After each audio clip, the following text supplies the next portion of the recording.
আসসালামু আলাইকুম বন্ধুরা, সবাইকে ওয়েলকাম জানাচ্ছি আজকে আবারও একটি নতুন রেসিপি দেখার জন্য।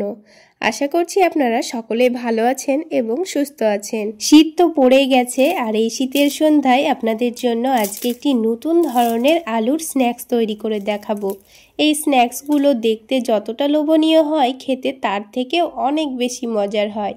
চাইলে শীতের সন্ধ্যায় একবার হলো বানিয়ে খাওয়ার চেষ্টা করবেন, দেখবেন দারুণ লাগবে। তাছাড়া এই মুচমুচে স্ন্যাক্সগুলো বানানো এতটা সহজ, একবার দেখে নিলে যে কেউ তৈরি করে নিতে পারবে, আর খেতেও হবে দারুণ টেস্টি। চলুন তাহলে রেসিপিটা কিভাবে বানিয়ে নিচ্ছি ঝটপট দেখে নিই। তো সবার প্রথমে আমি এখানে একটা মিক্সিং জার নিয়ে নিয়েছি। এবার এখানে প্রথমে দিয়ে দিচ্ছি হাফ কাপ পরিমাণ আটা।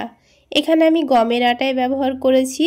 আর তার সাথেই দিয়ে দিচ্ছি হাফ কাপ পরিমাণ ময়দা। আপনারা শুধুমাত্র আটা বা শুধুমাত্র ময়দা দিয়েও বানাতে পারেন। এবার এখানে দিয়ে দিচ্ছি অল্প করে লবণ, আর তার সাথেই দিয়ে দেব 1 টেবিল চামচ পরিমাণ চিনি। তো স্বাদ মতো লবণ দিয়ে দিতে হবে। তারপর আমি এখানে দিয়ে দিচ্ছি 1 টেবিল চামচ পরিমাণ সয়াবিন তেল। আপনারা চাইলে এখানে ঘিও ব্যবহার করতে পারেন। এবার এখানে হাফ কাপ পানি দিয়ে দিচ্ছি, আবারও হাফ কাপ পানি দিয়ে দিচ্ছি। টোটাল এখানে 1 কাপ পরিমাণ পানি দিয়েছি। আর 1 কাপ আটা ময়দার জন্য কিন্তু আমাদের 1 কাপ পরিমাণ পানি লাগবে। তো এবার ব্লেন্ডারের মধ্যে একটা চামচ দিয়ে সব কিছু একটু ভালোভাবে মিশিয়ে নিচ্ছি, তাহলে ব্লেন্ড করতে খুবই সুবিধা হবে। এবার সব কিছু ভালোভাবে ব্লেন্ড করে নিয়েছি। তো আমাদের আটা ময়দার ব্যাটারটা কিন্তু এখন রেডি হয়ে গেছে। এবার এই ব্যাটারটা আমি কোনো রকম বাটির মধ্যে ঢালবো না, এটাকে এখন মিক্সিং জারের মধ্যে রেখে দেব। ততক্ষণে আলুর পুর রেডি করে নেব। এবার এখানে আমি দুটো মিডিয়াম সাইজের আলু মধ্যে থেকে কেটে ভালোভাবে সেদ্ধ করে নিয়েছি। এবারে আলুগুলোকে এরকম একটা গ্রেটারের সাহায্যে ভালোভাবে গ্রেট করে নেব। আপনারা চাইলে হাত দিয়ে অথবা কাঁটা চামচ দিয়েও এগুলোকে ম্যাশ করে নিতে পারেন। তো ভালোভাবে আলুগুলোকে গ্রেট করা হয়ে গেছে। এবার এগুলোকে রান্না করে নেব। তার জন্য প্যানের মধ্যে 1 টেবিল চামচ পরিমাণ সরিষার তেল দিয়ে দিচ্ছি। এবার তেলটা যখন হালকা একটু গরম হয়ে যাবে, তখন এখানে হাফ টেবিল চামচ পরিমাণ গোটা জিরা দিয়ে দিচ্ছি। জিরাটা হালকা একটু ভাজা হয়ে গেলে অল্প করে একটু পেঁয়াজ কুচি দিয়ে দিয়েছি। পেঁয়াজটাকে এবার ভালো করে নাড়াচাড়া করে হালকা লালচে করে ভেজে নেব। খুব বেশি লাল করে ভাজার দরকার নেই, পেঁয়াজটা হালকা ভাজা হলেই কিন্তু হয়ে যাবে। তো কিছুক্ষণ ভালোভাবে পেঁয়াজটাকে হালকা লালচে করে ভেজে নিয়েছি। এবার এখানে হাফ টেবিল চামচ পরিমাণ আদা রসুনের পেস্ট দিয়ে দিচ্ছি। এবার আদা রসুনের পেস্টটাকেও কিছুক্ষণ ভালোভাবে ভেজে নিতে হবে, যেন আদা রসুনের কাঁচা গন্ধটা না থাকে। তো কিছুক্ষণ দেখুন ভালোভাবে ভেজে নিয়েছি। এবার এখানে ঝালের জন্য কাঁচামরিচ কুচি দিয়ে দিচ্ছি। ঝালের পরিমাণটা আপনারা আপনাদের পছন্দ মতো কমিয়ে অথবা বাড়িয়ে দিতে পারেন। হালকা একটু কালারের জন্য সামান্য পরিমাণ হলুদের গুঁড়ো দিয়েছি। তার সাথেই ধনে গুঁড়ো দিয়ে দিয়েছি, আর চাট মশলা দিয়ে দিয়েছি। তারপর স্বাদ মতো লবণ দিয়ে দিচ্ছি। এবার আলুর পুরটার একটু টেস্ট ভালো আসবে, সেই জন্য 1 টেবিল চামচ পরিমাণ টমেটো সস দিয়ে দিচ্ছি। তার সাথেই হাফ টেবিল চামচ পরিমাণ সয়া সস দিয়ে দিচ্ছি। তবে হাতের কাছে সয়া সস না থাকলে না দিলেও চলবে। আর টমেটো সসের জায়গায় আপনারা টমেটো কুচিও ব্যবহার করতে পারেন। এবার সব কিছু একটু ভালোভাবে মিশিয়ে নিচ্ছি। এবার যখন ভালোভাবে মেশানো হয়ে গেছে, এবার আলুটাকে দিয়ে দেব। আর ওপর থেকে অল্প করে একটু ধনেপাতা কুচি দিয়ে দিয়েছি। তারপর সব কিছু একসঙ্গে ভালোভাবে মিশিয়ে নেব। তো দেখুন আলুটা মিশিয়ে নেওয়া কিন্তু হয়ে গেছে। এবার এখানে আমাদের আরও একটি উপকরণ দিতে হবে। তো আমি এখানে দিয়ে দিচ্ছি কর্নফ্লাওয়ার। 2 টেবিল চামচ পরিমাণ দিলেই কিন্তু হয়ে যাবে। তো আপনাদের হাতের কাছে যদি কর্নফ্লাওয়ার না থাকে, তাহলে কর্নফ্লাওয়ারের বদলে চালের গুঁড়ো কিংবা বেসনও দিতে পারেন। তবে কর্নফ্লাওয়ার দিলে কিন্তু এই আলুর পুরের টেস্ট আর কোনো রকম হেরফের হবে না, খেতে দারুণ লাগবে।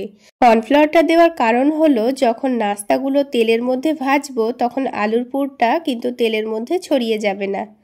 তো দেখুন কর্নফ্লাওয়ারটা কিন্তু আলুর সঙ্গে খুব ভালোভাবে মিশিয়ে নিয়েছি।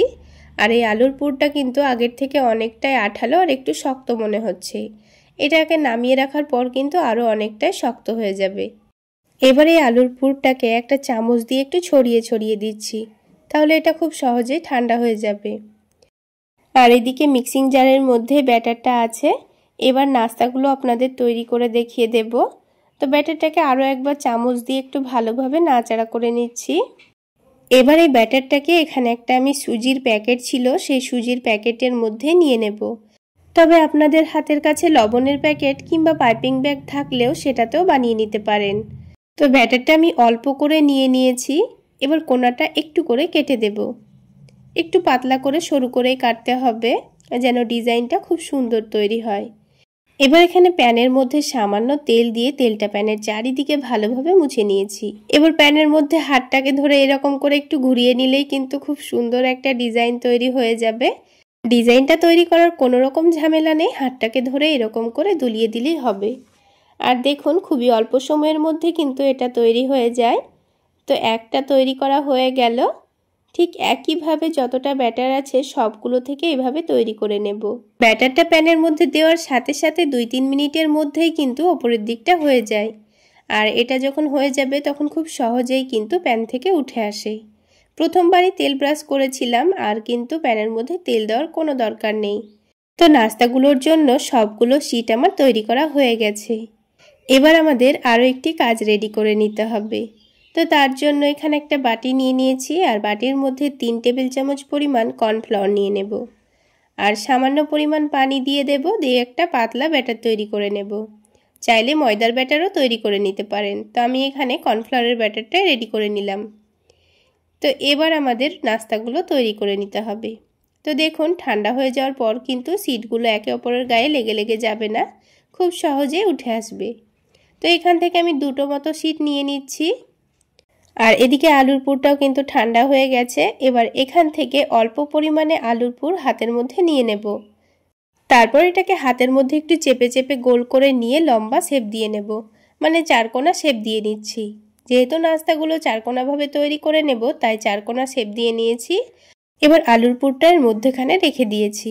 আর কর্নফ্লাওয়ারের ব্যাটারটাও কিন্তু একটু নিচে জমে গেছে, তো কিছুক্ষণের মধ্যে এটাকে খুব ভালোভাবে নাড়াচাড়া করে মিশিয়ে নিয়েছি।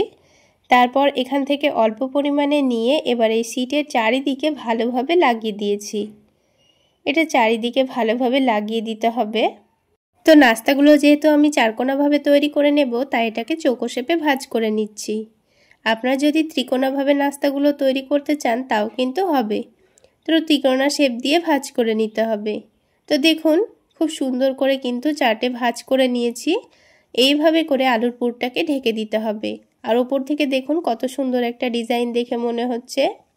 তাহলে দেখলেন তো বন্ধুরা কাজটা করা কতটা সহজ। তো আমি আপনাদের বোঝার সুবিধার জন্য আরও একটা করে দেখিয়ে দিচ্ছি। অল্প করে আলুর পুর নিয়ে মধ্যের জায়গাটা রেখে চারিদিকে অল্প করে একটু কর্নফ্লাওয়ার মিশ্রণটা লাগিয়ে দিয়েছি। তারপর এটাকে চৌকো শেপে ভাঁজ করে নিতে হবে। তো বন্ধুরা এই শীতের সন্ধ্যায় মুখরোচক কিছু খেতে ইচ্ছে করলে একবার হলো এইভাবে নাস্তাগুলো বানিয়ে খেয়ে দেখবেন। বাড়ির ছোট থেকে বড় সকলেই কিন্তু খুবই পছন্দ করে খাবে। এর ডিজাইনটাও যেমন দেখতে লোভনীয়, খেতেও কিন্তু অনেকটাই মুচমুচে এবং টেস্টি। তো দেখুন বন্ধুরা আমাদের কিন্তু 4টে নাস্তা তৈরি করা হয়ে গেল। এবার একটা একটা করে নাস্তাগুলোকে হালকা গরম তেলের মধ্যে দিয়ে ভেজে নেব। আর একটু সময় নিয়ে ভেজে নেওয়ার চেষ্টা করবেন, তাহলে ওপর থেকে কিন্তু অনেকটাই মুচমুচে তৈরি হবে। আর খুব সুন্দর কালার চলে আসলে তেলটা ঝরিয়ে নিয়ে তুলে নেব। তাহলে বন্ধুরা আজকের এই আলু দিয়ে তৈরি নাস্তা রেসিপি আপনাদের কেমন লাগলো অবশ্যই কমেন্ট সেকশানে জানাবেন। আর ভালো লাগলে একটা লাইক শেয়ার করে দেবেন। আর আমার এই সহজ রেসিপিগুলো যদি ইউটিউব চ্যানেল থেকে দেখে থাকেন চ্যানেলটি সাবস্ক্রাইব করে দেবেন। আর ফেসবুক পেজ থেকে দেখে থাকলে পেজটি ফলো করে দেবেন। তো দেখুন বন্ধুরা আমি নাস্তাগুলোকে টমেটো সসের সঙ্গে পরিবেশন করে নিয়েছি, আর কতটা মুচমুচে খাস্তা তৈরি হয়েছে। তাহলে আজকে এই পর্যন্তই। সকলে অনেক বেশি ভালো থাকবেন, সুস্থ থাকবেন। দেখা হবে আবারও একটি নতুন রেসিপি নিয়ে পরের ভিডিওতে।